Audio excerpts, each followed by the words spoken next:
The University of Arizona, a beacon of knowledge and youthful energy, had its serenity shattered. A horrifying crime, a life extinguished, and a community left grappling with shock and disbelief. The victim was a bright, promising student, her future brutally snatched away. The accused, a fellow student, now stood at the heart of a storm, his life hanging precariously in the balance. The tranquility of the sprawling campus, with its iconic red brick buildings and lush green lawns, was replaced by an unsettling tension. Students huddled together, exchanging worried glances, their whispers carrying the weight of the tragedy. The weight of unspoken questions hung in the air, a constant reminder of the shattered peace. This wasn't just another news story, it was a stark reminder of the vulnerability that lurked beneath the surface of their seemingly idyllic world. The familiar faces, the shared laughter in the corridors, the late-night study sessions, all now tinted with an undercurrent of fear. The University of Arizona, once a sanctuary of learning and growth, now bore the scars of an unspeakable act. The crime sent shockwaves through the student body, faculty, and the wider Tucson community. It was a chilling realization that the darkness they read about in newspapers could penetrate the very heart of their academic haven. The vibrant tapestry of campus life had been torn, leaving behind raw edges of fear and uncertainty. Murad Dervish, a name now synonymous with the tragedy, was an enigma to many.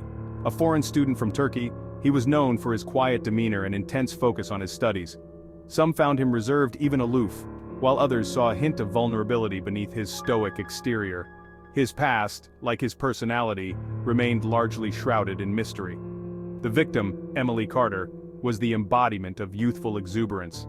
A shining star in the university's drama department, she was known for her infectious laughter, her boundless energy, and her unwavering kindness.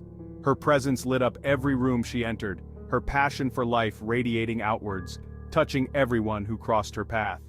Emily was a beloved friend, a dedicated student, and a cherished daughter. Her dreams were as vast and boundless as the Arizona sky, her talent undeniable.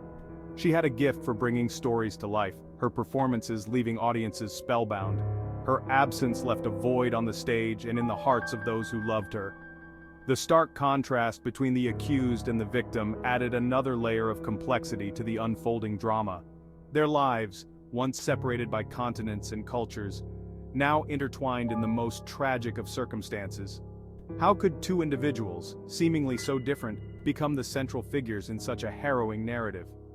The question lingered in the minds of everyone who followed the case, a stark reminder that life's tapestry is often woven with threads of unpredictable fate. The circumstances that brought Murad and Emily together, and the events that unfolded on that fateful night, remained a puzzle waiting to be solved. The details of the crime, revealed slowly and meticulously in the courtroom, painted a chilling picture. Emily was last seen leaving the university library late one evening. Her usual route home, a well-lit path through the campus, became the scene of a horrific encounter. The investigation revealed signs of a struggle, a desperate fight for life. The discovery of Emily's body, hidden amongst the cacti and scrub brush on the outskirts of Tucson, sent a collective shudder through the community. The raw brutality of the act, the callous disregard for human life, left an indelible mark on the collective psyche. Fear, like a desert wind, swept through the campus and beyond. The investigation was thorough, leaving no stone unturned. Detectives worked tirelessly, piecing together the fragmented clues, following every lead. The pressure mounted as days turned into weeks, the demand for answers growing stronger with each passing hour.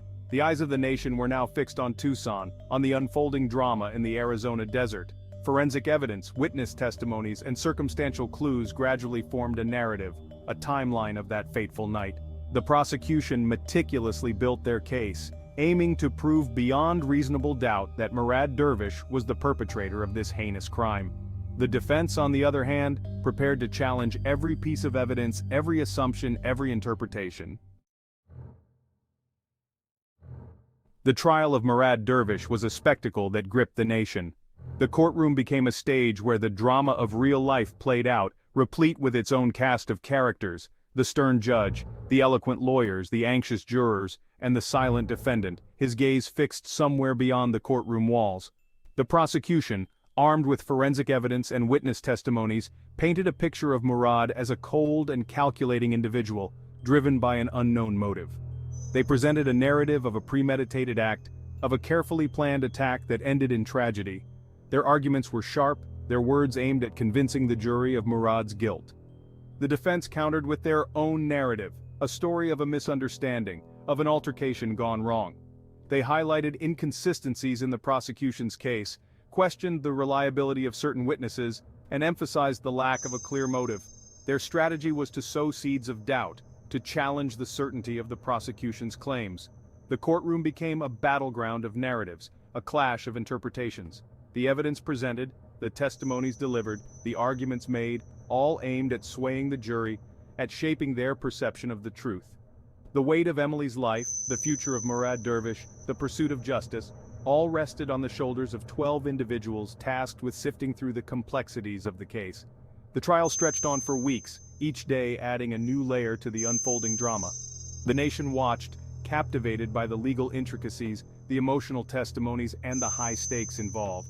The University of Arizona, once a place of learning, now found itself at the center of a national conversation about justice, accountability, and the fragile nature of truth.